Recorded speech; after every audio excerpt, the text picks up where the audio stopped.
and we're going to be talking about mental health. Does your diet matter? And so right up front, I want you to tell everybody who you are and why they should care what you think. Well, I am a traditionally trained MD. I went to University of Arizona for medical school after going through George Washington University in DC to get my PA degree. So I worked as a physician assistant in cardiology for a number of years before going back to medical school. And the reason I went back was because I realized that I just wasn't going to be able to do the things I wanted to do within mainstream medicine unless I could really change the paradigm. What I saw was a lot of people being treated towards symptom resolution without being treated toward the root cause of their illness. And so I went back to medical school at the University of Arizona. And as you mentioned, I am now in the last few weeks of my residency at the University of Washington here in Seattle in psychiatry. So it's a 4-year residency. As people may know, medical school and medicine is a long road. So you've got 4 years of medical school, then you've got 4 years of residency. And I'm in the last basically 2 weeks of my residency in psychiatry now. And I cannot wait to be done.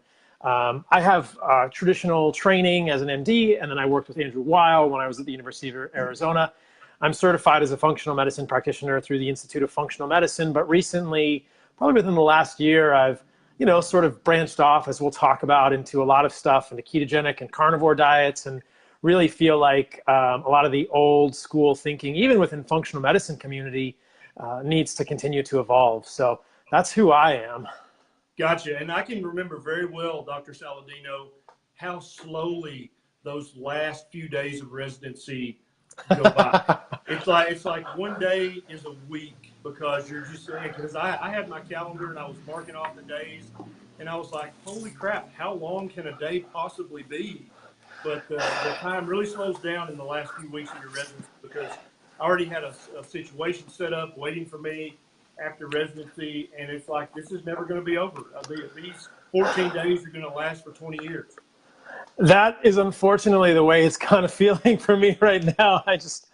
I think that some of my colleagues in residency figured out a way to like take vacation at the very end.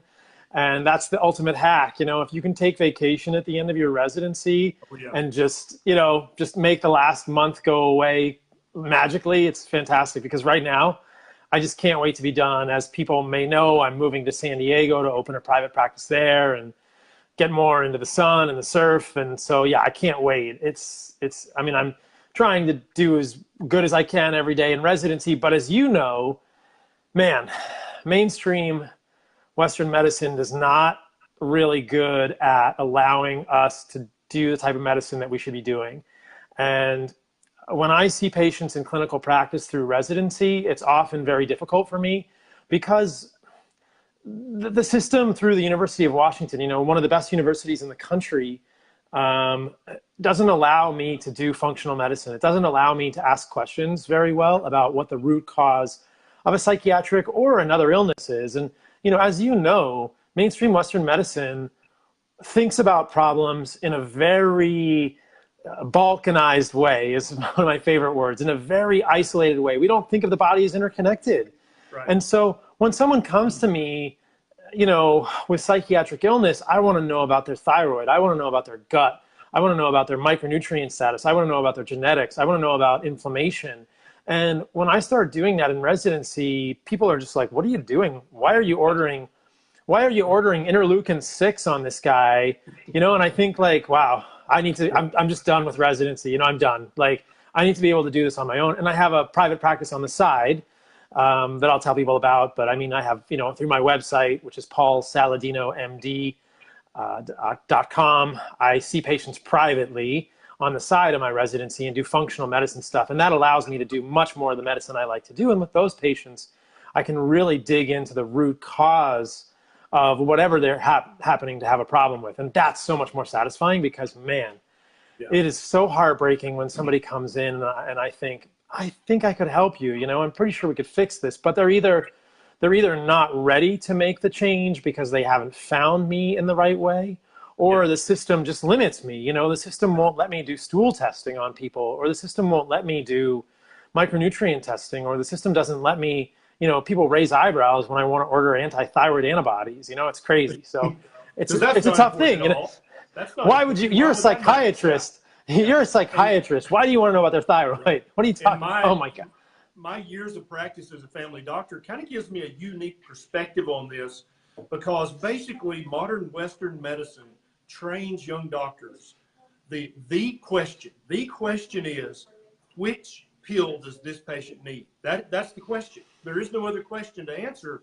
And so you might check labs and you might check imaging studies, but the only reason you're checking all of those things is to find out the answer to the ultimate question, which is, which pill or which combination of pills does this patient need?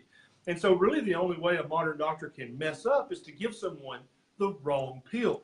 And that's literally it. So if you give them the correct pill or something that's approximates the correct pill, you're good. You did a pretty good job, doc. That's a good job.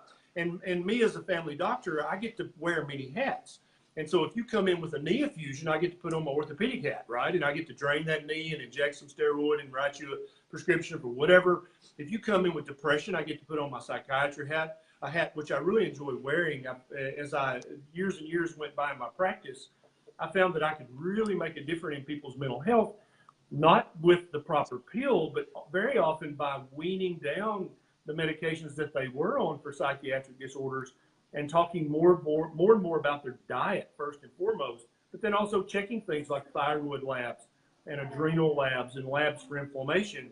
And then I could use that to say, hey, look, your body is globally inflamed. It's globally pissed off. And these pills are not going to fix that, but you actually could fix this. So do you want to talk about your diet today? Because that's actually very, very important. And Dr. Saladino already alluded to, many people aren't ready to hear that. They've been trained to think which pill is the right pill for me. In the U.S., we can advertise prescription medications on television. And if you watch primetime television, literally every other ad is an ad for a different patent pill or a patent injection, right? And so they come to the doctor with only one question in mind: what is the pill that I should be taking, or what is the injection I should be taking? And if you start to talk about things that aren't a pill or an injection, they immediately look at you like, what are you doing? I'm here for the proper pill. I'm not here to talk about the proper human diet. I want to talk about the proper pill. Which pill should I take, doctor? And then that leaves doctors like me and Saladino going, yeah, you're not ready to hear. Come see me in 3 months or 6 months when you've done some more research. Then we can talk about what we can actually do to fix you. And so for those of you guys just joining us, I'm Dr. Ken Berry. This is Dr. Paul Saladino. We're both MDs. I'm board certified in family medicine. He'll soon be board eligible in psychiatry. If you're not already board eligible, I'm not sure how that, it's been a few years since I've used the BEBC terminology. So I don't know where the cutoff is for that. But let's talk about mental health and what we both believe is the predominant mover behind people being mentally unhealthy. I would say it's inflammation. So if we're thinking about psychiatric illness, right? We're thinking about depression and anxiety are the main things that people have. And there's things like obsessive compulsive disorder and psychotic disorders. But the majority of people that I see struggle with depression and anxiety. And I think that's probably, 80, 90%. And mainstream psychiatry, like you said very well, wants to say, what is the right pill for you? And you're absolutely right. Like in residency, the way I am evaluated is whether or not I gave the patient the right combination of pills. And the biggest mistake I can make is giving someone the wrong pill or not giving them a pill at all. Because there is this problem that if someone comes to see you and you don't give them a pill, you start to get questioned and people start to say like, well, are you sure you're doing this right? Like maybe you should be, maybe you should be really giving them a pill. And you really have to justify this. But if you give someone a pill, immediately the pressure's off. Like you gave them a pill, so all is good. It's such a crazy thing. And everyone watching this will have no subtle knowledge. It's not subtle knowledge. I mean, it's basically we're told that the brain is broken. And this is the undercurrent that you and I were taught as physicians, and that doctors that are being trained right now are trained in the paradigm that the reason people are ill is because they have a pharmaceutical deficiency and they have a genetic problem. And, you know, there's this fire from the gods in the pharmaceutical drugs that we use. And these are the only way we're going to fix it. You know, never in medical school was I told, hey, you might want to think about diet because there are movable, malleable factors in terms of people's diet and lifestyle, exposure to toxins, things like this, stress, inadequate sleep, that actually are at the root of the majority of the things that you're going to treat. I was never told that, but that has been my clinical experience after, you know, more than a decade in medicine between being a PA and being in medical school and being in residency. That's what I believe. And so it's, you know, people come to you and they've sort of been told that they expect you to give them a pill because in their mind, they've been sort of fed the same sort of paradigm. Hey, I'm broken. This is a genetic problem. Whether they're coming to see you for coronary artery disease or they're coming to see anyone for IBS or something, they are told, I'm broken. It's a genetic thing. It's my bad luck. I got dealt a bad poker hand of life. I'm never going to be able to fix this. So the best thing I can do is a pharmaceutical, and I need to go see a special physician to give me a pharmaceutical. And, you know, in the psychiatry world, we're often told it's a neurotransmitter deficiency.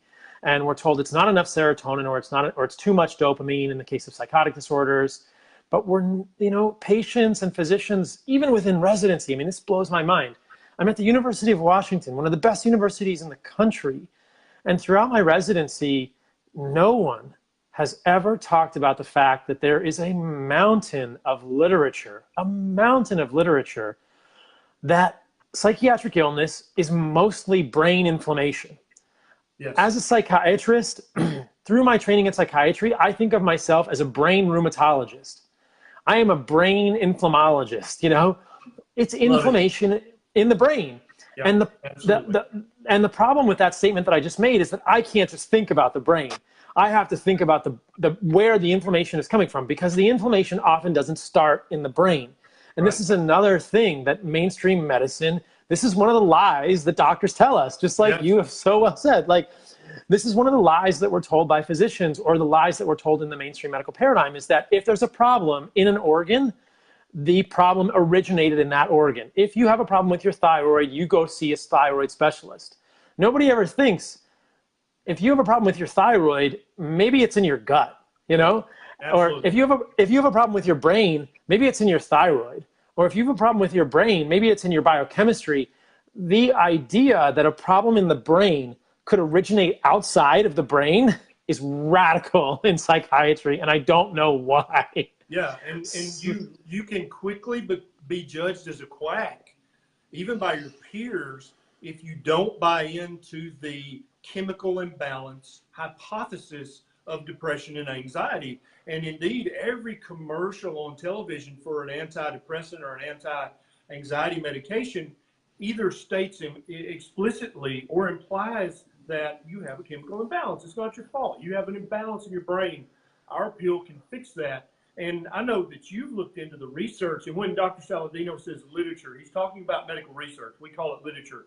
But there is no meaningful medical research that has ever proven that there is indeed a chemical imbalance in the brain of someone with clinical depression or clinical anxiety. Now, first and foremost, let's talk about doctors' knee-jerk quickness to diagnose clinical depression and clinical anxiety. That I think it's grossly overdiagnosed. And first of all, so let's say, for example, someone is they have a job that they hate, and then one of their parents dies. It's normal for that person to be down in the dumps and sad and to cry, or they lose a spouse. That's normal. It sucks bad, and it sucks for months and months and months. There is zero research that shows that if I put you on Lexapro or Zoloft or any of that crap, that it's going to help you grieve more appropriately or help you grieve more healthily. You're grieving. You are in a state of mourning. That's not depression. That is not depression. That is not anxiety. That is not any of those things. You don't need a pill for that. And the fact of the matter is, no pill is going to help that. Now, there may be a pill that's going to numb you. Yeah. You can do that with Jack Daniels, right? You can numb yourself with Jack Daniels. Does that mean you should drink a fifth every day if your spouse or your parent dies? Hell no, you shouldn't do that. That's a terrible way to deal with the grieving process. There's a process you have to go through to grieve appropriately, and then to one day be able to move beyond the grief and actually have a normal life again, and to look back on that loved one with happy thoughts. And not, because if you stunt the grieving process with an SSRI or an SNRI or a benzodiazepine, you're not doing yourself any favors at all, because you're going to be basically stuck in that grieving process forever. But I see so many doctors jump to diagnose. And then if you have a diagnosis, you got to have a pill, right? And so it's so overdiagnosed, first of all. And then secondly, it's so overtreated, because it's an inflammatory process. And I think that's been shown multiple times, both in case studies that I've seen in my office and you've seen in your practice. But then, so tell us, Doc, tell us about the research that discovered these chemical imbalances. People, we put taps in their brain or in their spinal column, and we actually measured the serotonin and dopamine. Is that how we did that? Talk about that. No. Because people really, truly think they have a chemical imbalance. This is known to medical science. We did the research and proved it, and here's the pill that's FDA approved for that. How was this research done? And where did that concept even come from? You want to talk about that? Sure. I love what you said even before there about the diagnosis, and I can say a word about that too. I think depression is wildly overdiagnosed, and the problem in psychiatry is just the fact that our paradigm, our nosology, is based on qualitative, not quantitative data. So this is the problem, and where I hope psychiatry will start to improve in the future, is we don't have biological markers for depression. I think that in the future we'll get them.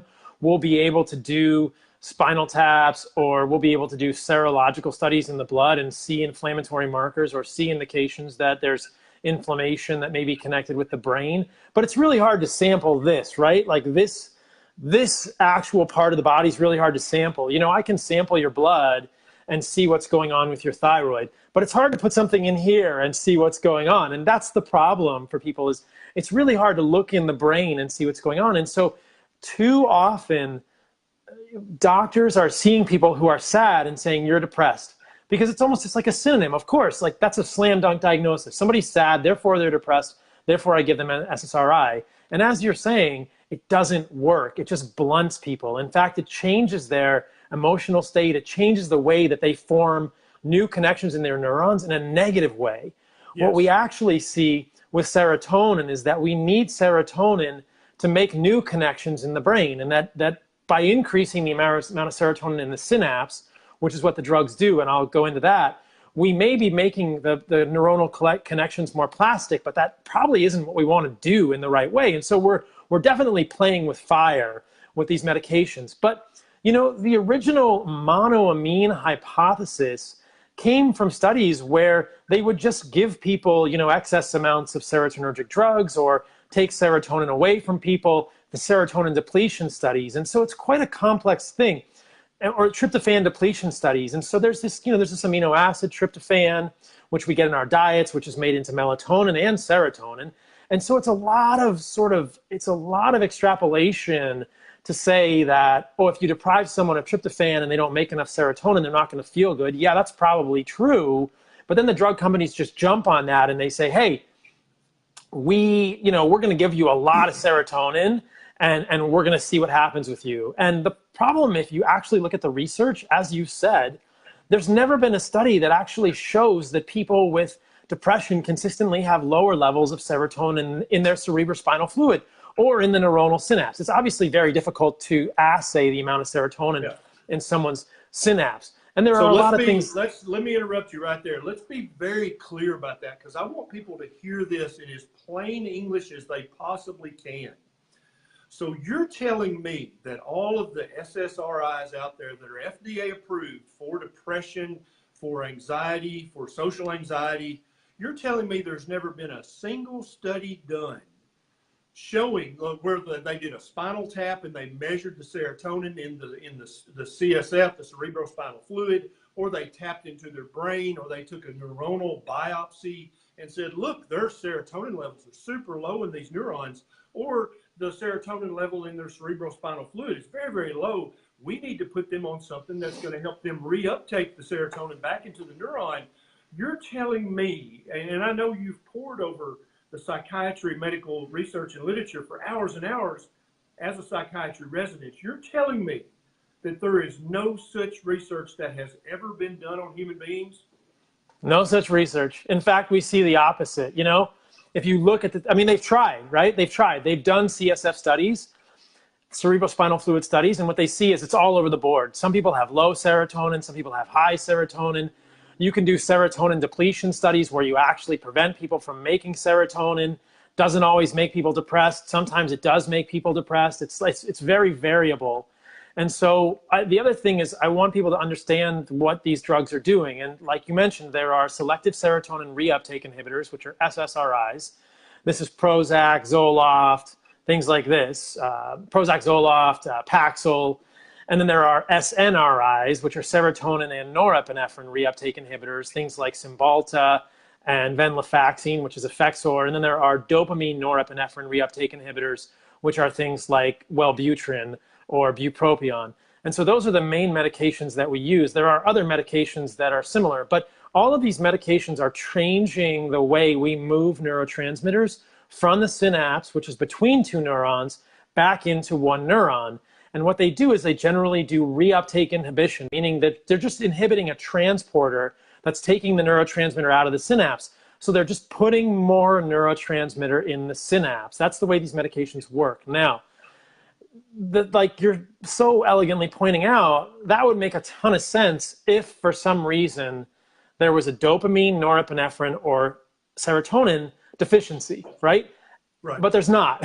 There's not a deficiency of these neurotransmitters in the synapse. And the other thing that we see with these medications, and all the physicians that prescribe them should be talking to people about this, the other thing we see is that when you give someone an SSRI, an SNRI, or a DNRI, so you give them Prozac, or you give them venlafaxine or Effexor, or you give them Wellbutrin, you don't see the effects right away in most people. And as you know, you'll see on the package insert, and most people have probably been told by their physician, you need to give it 4 to 6 weeks. Well, pharmacologically, we know that the inhibition of the reuptake pump in the neuronal synapse happens immediately. It happens within an hour. So the amount of serotonin in the synapse, the amount of norepinephrine in the synapse, or the amount of dopamine in the synapse changes within 1 hour of taking this medication. But clinically, we can talk about the studies that have been done regarding the efficacy of these medications, which is a whole different set of literature. But a lot of people, in the people that actually respond to these medications, which is a very small proportion, they don't respond for 4 to 6 weeks, suggesting that if these medications work, and I do believe they work in some people, and we can talk about why, but they're not actually correcting the root cause. It's like anything else, right? It's like I can give someone ibuprofen, and that's going to improve the pain. But is that what we want to be doing, and is that treating the root cause? Absolutely. And so these medications, and this is the whole controversy, do SSRIs work? They do work in some people, and I have seen them work, and I will not deny they work in some people. As you mentioned, the depression diagnosis is very nuanced, and I think it's done incorrectly in many people, and these medications are, number one, overprescribed. Number two, in the people that it does work, it takes a while. It takes 4 to 6 weeks, suggesting that the mechanism has nothing to do with the amount of serotonin in the synapse. It may have to do with other things having, connected with that, which we can talk about. But in terms of the efficacy of these medications, the trial is called STAR-D. And there have been multiple reappraisals and reanalysis of STAR-D. But if you look at the STAR-D trial with antidepressants, what they generally find is that only about 30 to 40% of people respond. Well, how many people responded to placebo? About 25 to 30% responded to placebo. So the actual statistically significant divergence of response to antidepressant medications, there was no statistically significant divergence until you had at least moderate or severe depression. So in people with mild to moderate depression in the STAR-D trial, basically the antidepressants look like placebo. And this is the idea, like very few people respond to these medications. Once you get to severe depression, there is a statistically significant divergence in the response to these medications. But at mild and moderate, it's very weak. And so there's something else going on here. A lot of times people get a placebo effect from these medications, and this is what we call the active placebo effect, et cetera. Yeah. But the underlying question that we need to be asking is, what is actually causing anxiety? What is actually causing depression? And like you said, there's never been a study to show it's low serotonin. It's something else. And in fact, as we can get into, there have been studies that show that in people with depression, there are elevated levels of cytokines in the CSF, in the cerebrospinal fluid. So and what has been shown? That, Doc. Let's dive into what is actually causing, what we believe is causing the depression, anxiety, OCD, and other psychiatric diagnosis. But first, let me ask you a question. A lot of my people on my page love to share these videos on their page or in their groups. And I always ask my guests permission. Do you mind if people share this video on their personal profile or on their page or in their groups? Is that okay with you?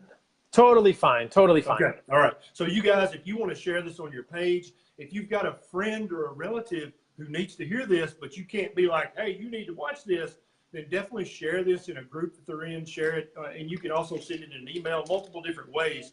But you have our permission to share this. And if you do share it, type share it in the comments so we can thank you for that. Now, Dr. Paul Saladino, who's almost finished his training in psychiatry, he's got a couple of weeks left, which translates into about 15 years. That's how it feels on his end. I remember very well. Tell us, what do you believe is the root cause of the clinical, I mean, for people who are properly clinically diagnosed with depression, anxiety, OCD, all of the spectrum of bipolar, which I also think is something else that's grossly overdiagnosed by primary care, especially. Oh, yes. Yeah, big time, because it sounds much sexier than, oh, you've got depression, oh, you've got bipolar, and there's all these different variants of that. What do you think is the root cause behind all of this mental disease that we see in the U.S. and indeed the world today that you just didn't see at all 50 or 100 years ago? What's going on? It's brain inflammation. So it's essentially like having rheumatoid arthritis in your brain. You know, it's like having lupus in your brain. It's like having any inflammatory disease in your brain or any autoimmune disease in your brain. I think you could pretty accurately characterize psychiatric disease as an autoimmune condition in the brain. And I think that autoimmunity and inflammation are essentially synonymous. And so what we see here, and you made this excellent point, which I'll just reiterate to people, I don't think all psychiatric disease is inflammatory, and I don't want to invalidate people who are struggling psychiatrically or psychologically 100% agree. 100% agree. Who are having stressful things in their life. I think that there are people who have stressful occurrences in their life. You lose your job, you have a divorce, something happens to your child. That is a real psychiatric disease, but that is probably not a psychiatric disease that is brain inflammation, okay? That is, your life is really freaking hard right now, psychiatric disease, okay? Yeah. But I think that this is... The way we say that in Tennessee, when I'm actually in clinic with patients, I'll say, yeah, it sucks and it's gonna suck, but there ain't no pill for that. You just gotta go through it. You gotta grieve it out. You gotta cry it out. You gotta throw shit and cuss and yell and cry some more. That's what's ultimately gonna make this okay. There ain't no pill for that. Yeah, there's no pill for grief. There's no pill for, you know, getting divorced. There's no pill for I lost my job. There's no pill for I'm really stressed. It's lifestyle stuff. Yeah. And I think that a lot of people come to their doctor with psychiatric disease that is actually inflammatory. And these are the people who can look at their life and say, I am really anxious for no reason. You know, I really am depressed for no reason. They can say, you know what? And the two can coexist and they can overlap. And that's what makes psychiatry so complicated. But generally, what I like to ask people is, how are things going in your life? And the biggest litmus test is people say, like, you know what? It's okay. Like, I have a spouse, they're caring, I have kids, they're healthy, I have a job, I don't hate it, my boss isn't a jerk, you know, but you know what? I'm just depressed and I don't have anything that gets me out of bed in the morning. And those are people who are, they can also say, like, you know what? I've had depression throughout my life. Even when my life has been great, I've been depressed. And these are people who have, you know, up and down moods throughout their life, no matter what's going on. But the person who comes to me and says, you know what, I've had a great life, I've always been happy, and now my spouse died, or I got cancer, or I lost my job and I loved that job, and now I'm really depressed. I think maybe this is not brain inflammation. So this is the thing is, and those are the kind of people, like you're saying, that probably don't need an SSRI. They probably just need therapy. They need somebody to talk to, and they need a therapist, or they need psychiatric, psychotherapy. Yep. So And that's what those, yeah. Another big thing I see in that population, and this is something that is really a pet peeve for me, is that, okay, so you go to your primary care doctor and you're that person you were just describing. I'm always down. My life is pretty decent. I got a great job. I make good money. I got a great spouse. Everything's good in my life, but I'm just down in the dumps all the time. The average primary care doctor is going to put them on Lexapro, Zoloft, Effects, or Prozac, Paxil, and they're not going to check any lab work. What the hell? Okay? So if everybody listening, if you were diagnosed with depression and there wasn't a big panel of blood work drawn on you, you were inappropriately diagnosed. You need to go back to your doctor and say, hey, doc, I was Googling and I found that one of the main symptoms of hypothyroidism can be depression. So why didn't you check my thyroid labs? Or, hey, doc, I read that adrenal problems can one of the main symptoms that can surface is depression, but you didn't check my adrenal glands, did you? But and also I'm a 55-year-old guy, or I'm a 60-year-old woman, and I read that if my gender hormones have bottomed out, one of the main symptoms is depression. How come you didn't check my testosterone, doctor? There should be, I mean, before I diagnose somebody as clinically depressed, there's levels of lab work that I will check on them before I'll say, yeah. So really diagnosing somebody with depression should be a diagnosis of exclusion on multiple levels. First of all, you haven't had a huge loss in your life. That's the first level. That's what Dr. Saladino was talking about. Secondly, I have ruled out hypothyroidism, thyroiditis. I've ruled out all the adrenal maladies that can exist. I've ruled out fibromyalgia. I've ruled out menopause or menopause, or all the other hundreds of medical conditions that can mimic depression. And I've actually got a YouTube video on this about all the labs you need to have checked if you've been diagnosed with depression. And so if your doctor diagnosed you with depression and prescribed you a medication, but there was no lab work involved, you were short-sheeted. I'm sorry, but that's not how it's supposed to be done. And I think Dr. Saladino, as a board-eligible psychiatrist, would agree with that. But I bet you money many of your colleagues don't ever order labs, do they? It's meager, and it's almost never done. And it's not for lack of them being super smart or really well-intentioned. It's just the fact that that we are not taught this way. And hopefully, you and I can continue to be a part of changing this paradigm, especially for the education of physicians. And I think that what's going to happen is that a lot of people watching this are going to educate their doctors. And so I think that physicians are going to get educated by their patients, which is awesome. Yes. It's often a little challenging for physicians when that happens, but I think that that's what's going to happen in the future, is that people are going to start to ask these questions of their physicians. They're going to read your book. Hopefully they'll see my stuff and they'll say, Doc, I don't think we're doing enough. Can we do more? And their doctor's going to go, okay, you're blowing my mind right now, but I'm willing to learn. But it's not because the docs are bad docs. It's just because they're not taught the right way. And there's so much more that's being left out. But it happens. Absolutely. It's very rare. It's very rare. And like I said, within my residency, I'm going to throw UW under the bus right now in the hope that, I'm tough love for University of Washington right now. In my residency, when I've tried to do extensive workups on people, I get pushback. Yep. People say, why are you doing a gut test on this person? Why are you checking their stool? Why are you checking an HSCRP? I've ordered HSCRP, which is the most basic of inflammatory markers and probably actually not sensitive enough for people. I've ordered that on people, and I've had attendings cancel that lab saying they don't need an HSCRP. And I just fall out of my chair and go, all right, whatever. When I get done with residents, in my private clients, I'm going to do this. So let's dig into what actually causes this, because I think people probably want to know this. Yes. So like I said, I see if someone comes to me and they have what I would consider to be endogenous depression, not exogenous depression. Exogenous depression is your life sucks depression, right?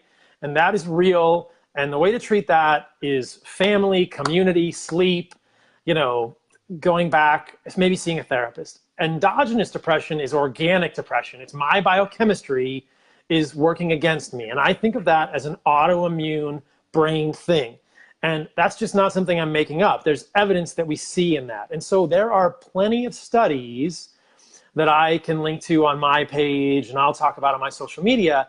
And what we can do is we have looked at, like you were saying, we've actually looked at the cerebrospinal fluid of people with depression, people who have attempted suicide, people who have completed suicide. And what we see is that 2 cytokines are particularly elevated. Well, 3. But the main 2 cytokines that we see elevated in the cerebrospinal fluid of people with depression and anxiety are TNF-alpha and interleukin-6, and HSCRP sometimes in the serum. So those are the 3. But it's pretty hard to measure interleukin-6 in the CSF, and it's pretty hard to measure TNF-alpha in the CSF.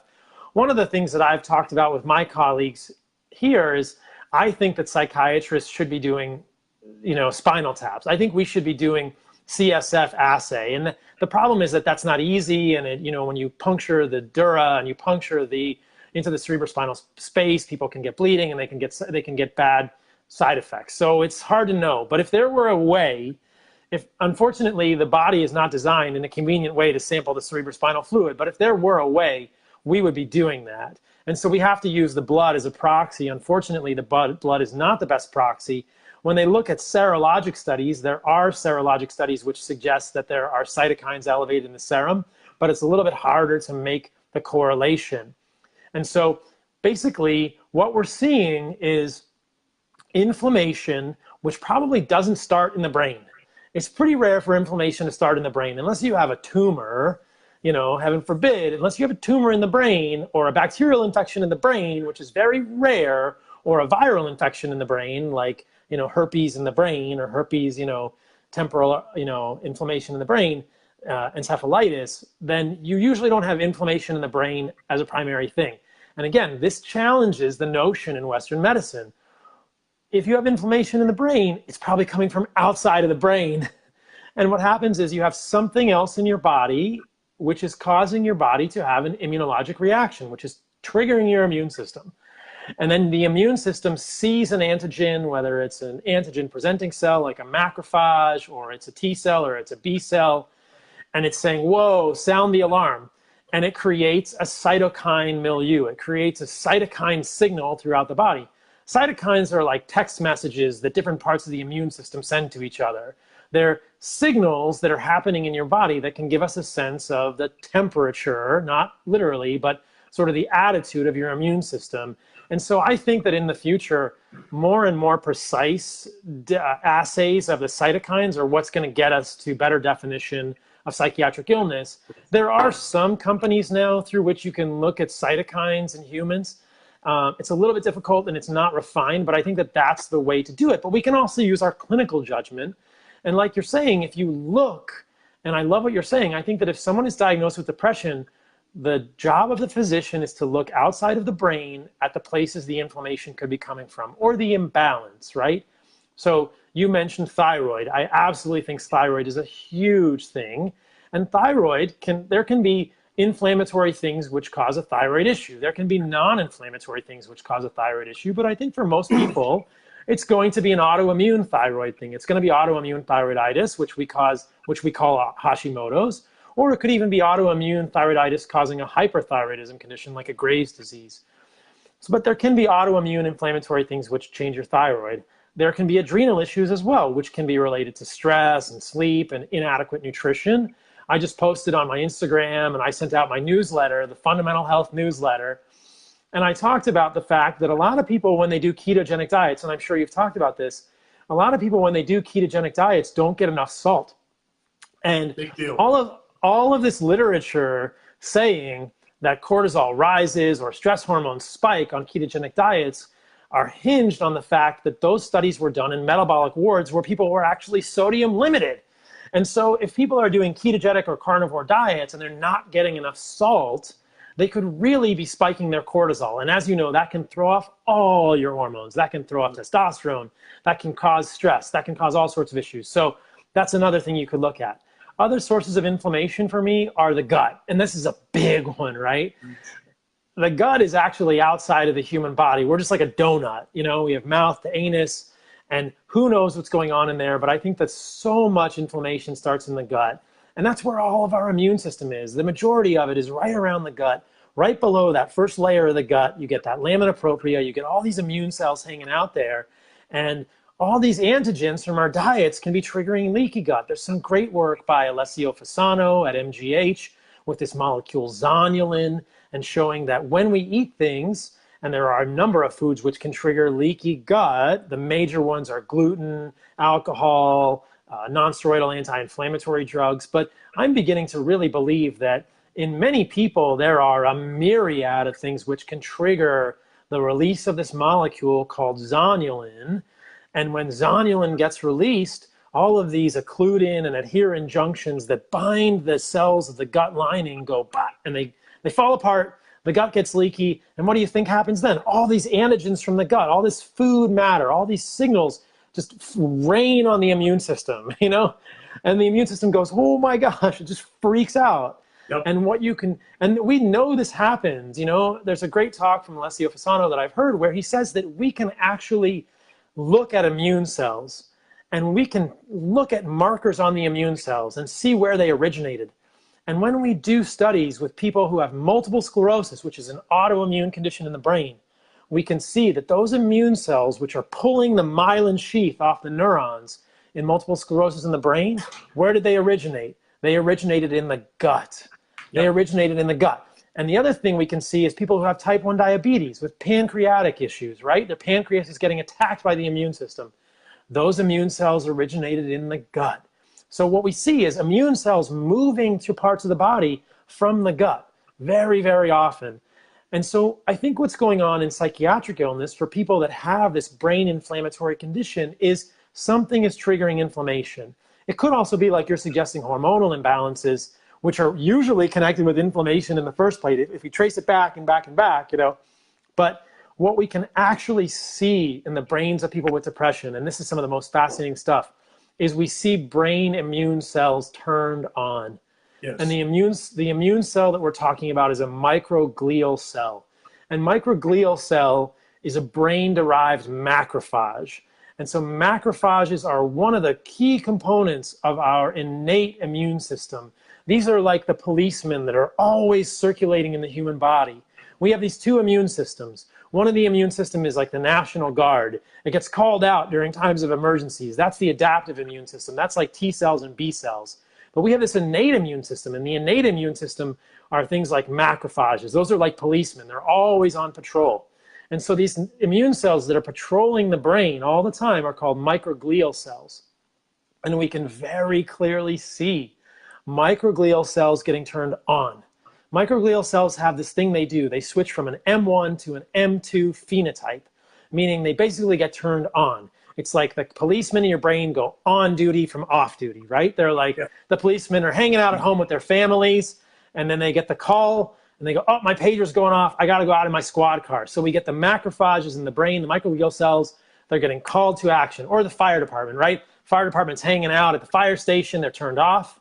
That's one microglial cell phenotype. The alarm goes off. They go down the pole. They freak out. They go out in the fire engine. Sirens are on. That's the activated microglial cell phenotype. And we see that in people with depression and anxiety and OCD and, like you're saying, bipolar. We see brain. We see the fire department in the brain. We see the police department in the brain running around with all the sirens on. So it begs the question, why are we treating something, why are we just trying to increase neurotransmitters when the fire department's, you know, like running around and the police are running around? I mean, if you're in a city and the police department's running around and there's a siren and the fire department's running around, there's a siren, you think, well, I hope they catch that criminal, or I hope they put that fire out. And that's what we should be doing as physicians. And that's what patients need to be helping their doctors understand is you got to put the fire out. You know, you got to help that policeman catch the criminal. And sometimes the criminal is outside of the brain, often outside of the brain. Very often outside the brain. So if someone listening to this live, first of all, let me say, I'm a doctor and Dr. Saladino is a doctor, but today we ain't yo doctor, okay? This is not medical advice. This is just two doctors talking about what they think is going on both inside and outside of the human brain, right? So definitely I want you to listen to this. I want you to do more research. I want you to go and talk to your doctor about this and maybe ask for some lab work and maybe start to think about your diet. So Dr. Saladino, if someone's listening to this and they're like, okay, I'm ready. I totally get what you're saying. I'm ready to, and I want to start to fix my depression, anxiety, PTSD, ADD, OCD. I want to try to fix it. What would you suggest? What are the first basic steps? If we think of our diet in the terms of knobs, what should I turn down? What should I turn up to try to start to work on the inflammation that seems to be going on inside my brain? Well, I think that you're absolutely right. The diet is the first lever, right? I talk about this with my patients, knobs and levers, and what do you pull in and what's the thing? And diet is definitely the first lever that I would pull. One of the first. You know, I think that diet is hard for people to change, but I think that it's crucial. Diet is a big lever. Diet is like this huge lever. You have to have two hands and pull this lever down, right? So the other levers you should be pulling are sleep, community, you know, toxic relationships. If you got to have sleep, you got to have some exercise. But when you want to pull the diet thing down, I think that we can go in tiers, and I'll walk people through it from my perspective, and you can let me know if you agree with this. I think the first thing with diet is get rid of the processed foods. And I'm sure the majority of people listening to this, they're not listening to this podcast while they're drinking a Coke, you know, but the way I think of it is tiers, like a ladder. You know, the first step of the ladder is get rid of the processed food. That means anything with a label, anything that comes in a can, like you got to get rid of the processed food. That's the first step. Eat whole foods. Now, as you go to the next step, I would say you have to eliminate the non-paleo foods. And there's about 5 steps on this ladder. So I think the next step for people is eliminating things like grains and beans, and often dairy for people, I think, can be an offender for people that are sensitive. So I like paleo as the second step. And if people aren't familiar with paleo, it's basically an idea that we're trying to mimic what we were doing evolutionarily. As we'll see when we get to the last step, I think that there's more to our evolutionary heritage than just eliminating grains and beans. But I think eliminating wheat, eliminating grains like rice and oats and beans, which are very offensive to us from a lectin's perspective, is a huge thing, and eliminating dairy. So basically, if you get to a paleo diet, in my opinion, you're on the second or third rung of that ladder. You're starting to really climb, and a lot of people do really good there. The next rung of the ladder might be something like autoimmune paleo, which is just getting a little more granular with because this starts to introduce the notion that even within the paleo movement, there are vegetables that can trigger us immunologically. Things like nightshade vegetables, or, you know, even nuts and seeds, though they're technically paleo, I think that they can trigger us almost to the same extent that grains and beans can. So Absolutely. then you might go autoimmune paleo. And then I think the next step is to play with carbohydrates and to really go to a ketogenic low carbohydrate diet. And at this point, you're about 5 rungs up the ladder. So if you're doing that, you really need to pat yourself on the back and be like, you know what, you are working super hard. You are doing awesome. And this is the stuff you've talked about so much. And I know you've been an advocate for ketogenic diets for years and have helped so many people. But this is the idea that our bodies can run on carbohydrate or fat. And there are so many advantages to fat-based metabolism that even within a paleo diet, people can be getting a lot of carbohydrates. And I think that most people, if not all people, are going to do much better when they cut out the carbohydrates or cut them way down. Yep. So you could do like a ketogenic diet, which is going to change your physiology in so many great ways, and it's going to change the way your immune system works. It's going to change the way your genes are transcribed. I've talked about it in other podcasts that I've been on, but we know that the presence of ketones, specifically beta-hydroxybutyrate, actually turns on longevity genes. And all the buzz right now is this buzz about caloric restriction and the benefits of caloric restriction and all these fancy molecules which mimic caloric restriction. But as you and I have talked about, they're actually just fairy tales. They don't really do it that well.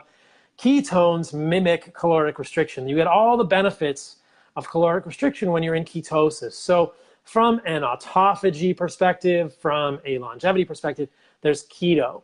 And I think that the last rung of the ladder is a carnivore diet, is a nose-to-tail carnivore diet. And this is something that I've gotten into in the last year. You and I talked about it on the recent podcast that we did on my podcast, which is Fundamental Health with Saladino MD. And so we talked about the fact that some people, I think a lot of people actually, get triggered by a lot of plants. A lot of plants can be triggering for people. I mean, some people get triggered by, things that people would consider to be benign, like broccoli. Absolutely. And as we have talked about, there are lots of toxins in plants beyond, the major ones we're talking about. So we talked about grains and beans, get rid of those, nuts and seeds and dairy. But even once you get rid of those, there are so many toxins in plants, whether it's oxalates or other lectins or other plant defense molecules, which are called phytoalexins, like tannins are actually phytoalexins, and a lot of polyphenolic molecules, which we've been told by the mainstream media are beneficial for us, are actually plant defense molecules that if you look hard enough are hurting us. So I really think that the ultimate, like the last step on the ladder is understanding that a nose to tail carnivore diet is going to give us the most basic, most primal, like most fundamental nutrition. And I believe that if you're eating nose to tail, you can get all the nutrients that a human needs to function optimally without any of the toxins found in plants. Yeah. And so for some people, if somebody goes to keto and they're not finding full resolution of whatever symptom, I think carnivore is the next step. Yeah, and I think totally that once people go to carnivore, they can back off and try and introduce plants if they want. There are people who tolerate some plants, that's true. But there are definitely hundreds and hundreds of people in the carnivore community, probably thousands and thousands now, who really find that, you know what, they feel better without any plants. And this is the crazy thing.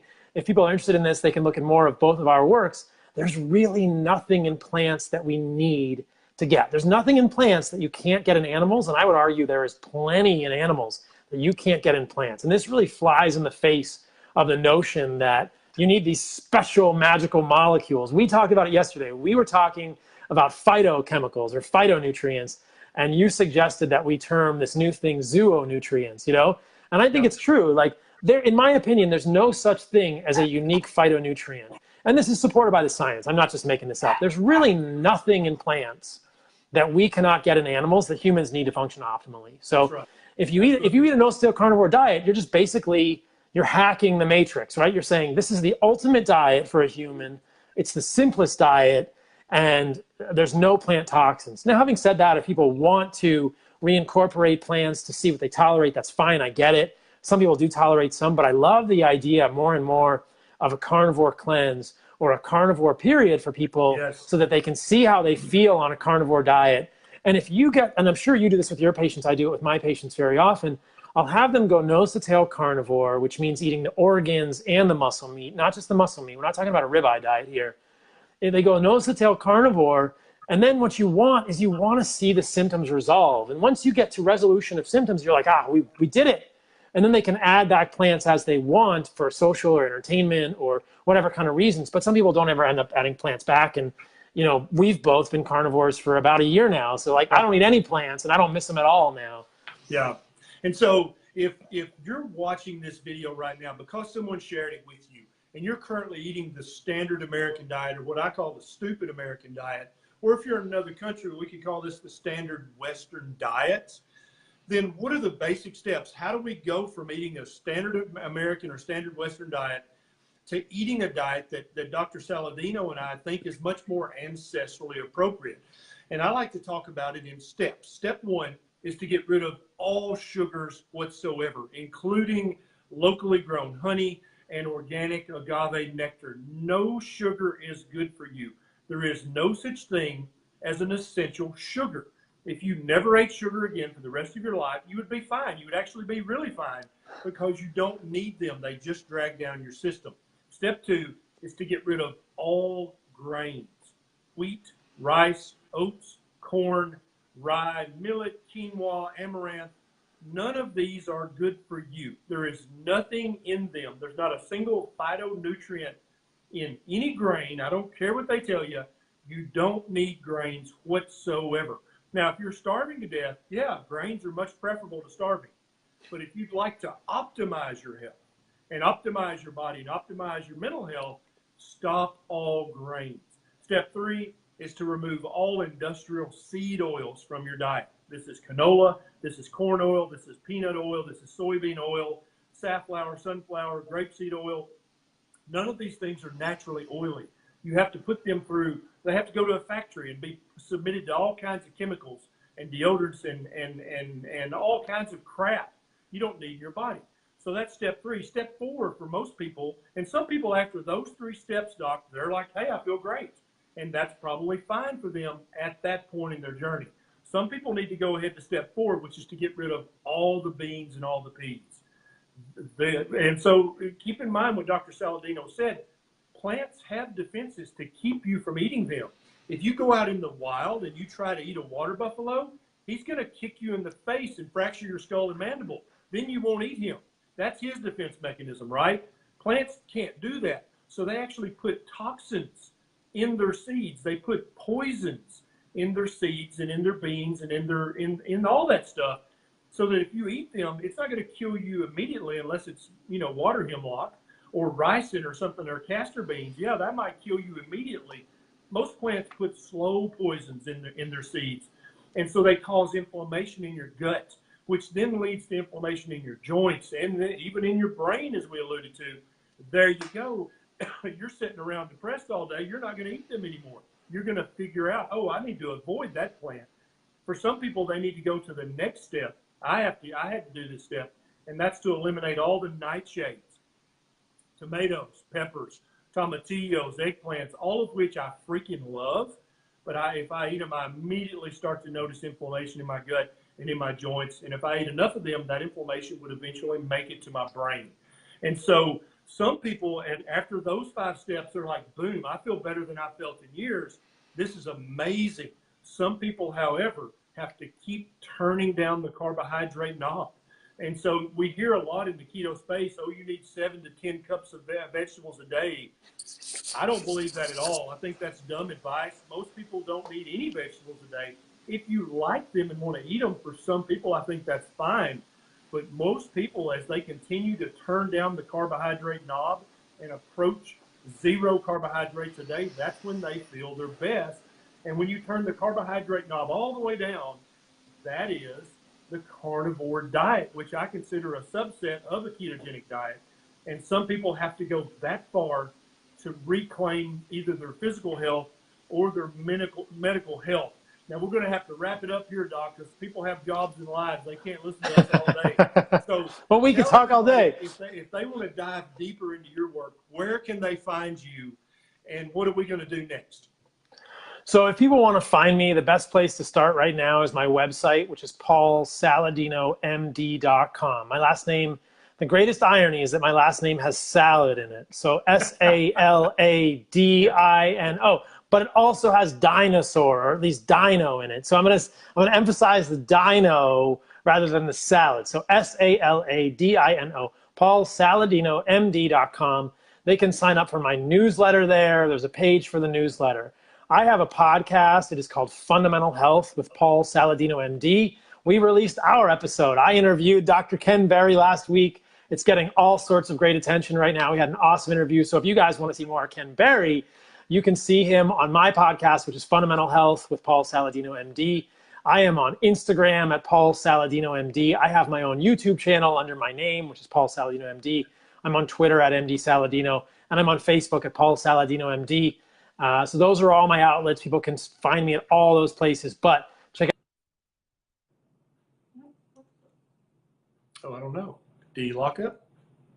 Oh, I think Dr. Saladino locked up. So guys, you have our permission to share this. You can share this anywhere on social media if you know someone it might help, because so many people think they have a chemical imbalance in their brain, and they don't. They have either too many carbohydrates in their diet, their insulin level is chronically too high, or they have too much inflammation. Almost without exception, that's what's leading to their mental issue. And so that was Dr. Paul Saladino. I'm so happy I could share this information with you guys. All this stuff is linked. All this stuff, Nisha's going to link in the show notes, everything we've been talking about here. Thanks so much for joining me. And like Dr. Saladino said, so many times what's going to happen is a doctor's not going to know any of this stuff, and you're going to have to educate your doctor. It's not your job. It's not your fault, but it is your problem. This is Dr. Berry. I'll see you next time.